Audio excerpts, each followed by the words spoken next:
Assalamualaikum warahmatullahi wabarakatuh dan salam sejahtera. Okey, hari ini kita akan belajar berkenaan dengan tema Tuah di Bumi Permata dan topik kita adalah usahawan tani.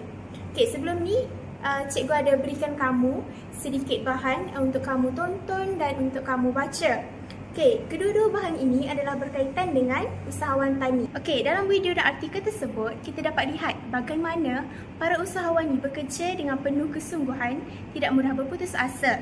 Jadi, sikap seperti ini sebenarnya sangat berkait rapat dengan peribahasa dalam budaya Melayu kita. Jadi, cikgu harap kamu semua dah bersedia dengan buku dan pen di tangan untuk mulakan pembelajaran hari ini. Jadi, hari ini kita akan belajar berkenaan dengan peribahasa. Baiklah, untuk pembelajaran hari ini kita akan fokus kepada dua perkara utama, iaitu yang pertama, definisi peribahasa dan yang kedua adalah jenis-jenis peribahasa. Kedua-duanya sangat penting supaya kamu dapat memahami dan menggunakan peribahasa dalam kehidupan seharian serta dalam penulisan.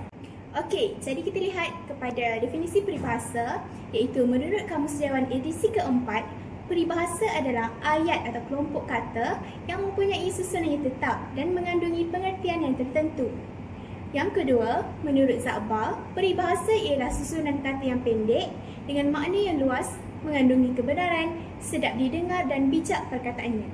Terdapat 6 jenis peribahasa, iaitu yang pertama, simpulan bahasa, kedua, kata-kata hikmat, ketiga, perumpamaan, keempat, pepatah, kelima, bidalan dan yang terakhir adalah perbilangan. Lihat kepada jenis peribahasa yang pertama, iaitu simpulan bahasa. Simpulan bahasa ni ialah ungkapan yang biasanya terdiri daripada 2 ataupun 3 perkataan yang mempunyai makna yang berlainan sekali daripada makna asal perkataan tersebut. Sebagai contoh, ringan tulang, iaitu yang bermaksud rajin bekerja. Contoh ayat adalah, sebagai usahawan tani muda, Amir sentiasa ringan tulang membantu pekerja di ladang sayurnya supaya kerja menuai dapat disiapkan dengan cepat dan berkualiti. Contoh yang kedua adalah tangan terbuka yang membawa maksud menyambut ataupun menerima sesuatu dengan senang hati, dan yang terakhir adalah buah tangan, sesuatu yang dibawa ketika melawat seseorang. Jenis peribahasa yang kedua adalah kata-kata hikmat. Kata-kata hikmat ini didefinisikan sebagai kata-kata pujangga, ulama ataupun orang yang bijak pandai.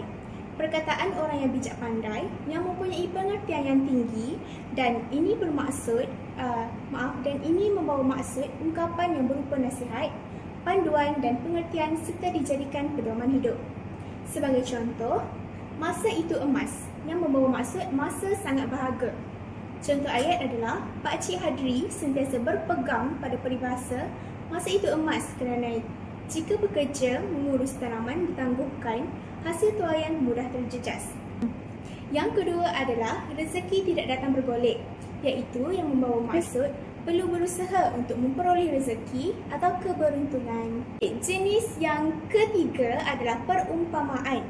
Perumpamaan ini adalah berupa perbandingan dengan sesuatu yang lain, iaitu ianya juga mengandungi pengajaran. Biasanya, ayat dalam perumpamaan mengandungi perkataan bagai, ibarat, laksana, seperti, bak, macam dan umpama. Sebagai contoh, bagai au dengan tebing yang membawa maksud tolong-menolong antara satu sama lain. Contoh ayat adalah, para petani di kampung itu bekerjasama bagai au dengan tebing ketika mengusahakan sawah padi. Contoh perumpamaan yang kedua adalah bagai isi dengan kuku, iaitu hubungan yang sangat erat dan rapat. Dan yang terakhir adalah mahal seperti permata, sesuatu yang sangat berharga atau mahal harganya. Okey, jadi setakat ni semua boleh faham ke? Kalau semua boleh faham, cikgu akan teruskan kepada jenis peribahasa yang keempat. Jenis peribahasa yang keempat adalah pepatah. Pepatah ini mempunyai 2 kerat atau 2 patah. Setiap satu pepatah merupakan kiasan yang menggambarkan sesuatu kejadian atau keadaan dengan tujuan memberi pengajaran. Bahasanya pula memperlihatkan penggunaan bahasa yang bijaksana dan indah. Sebagai contoh, berat sama dipikul, ringan sama dijinjing, iaitu saling menolong ketika senang ataupun susah. Contoh ayat adalah, apabila tiba musim menuai, semua penduduk kampung membantu membawa hasil tuaian bersama-sama. Sesuai dengan pepatah, berat sama dipikul, ringan sama dijinjing. Contoh yang kedua adalah, alah bisa, tegal biasa. Sesuatu yang sukar akan menjadi mudah jika sering dilakukan. Dan contoh yang ketiga adalah segenggam jadi segantang, sekepal jadi segunung. Hasil yang sedikit diusahakan supaya menjadi bertambah banyak. Baiklah, jenis peribahasa yang kelima adalah bidalan. Bidalan ni menekankan bandingan dan teladan. Bidalan mengandungi pengajaran dan pemikiran yang bernas. Perkataan pula pendek dan mudah diingati. Sebagai contoh, meletup buluh biarlah dari rebungnya, yang membawa maksud pendidikan perlu bermula seawal dari zaman kanak-kanak lagi. Sebagai contoh ayat, guru itu selalu mengingatkan ibu bapa bahawa meletup buluh biarlah dari rebungnya kerana pendidikan nilai murni perlu diterapkan sejak anak-anak masih kecil.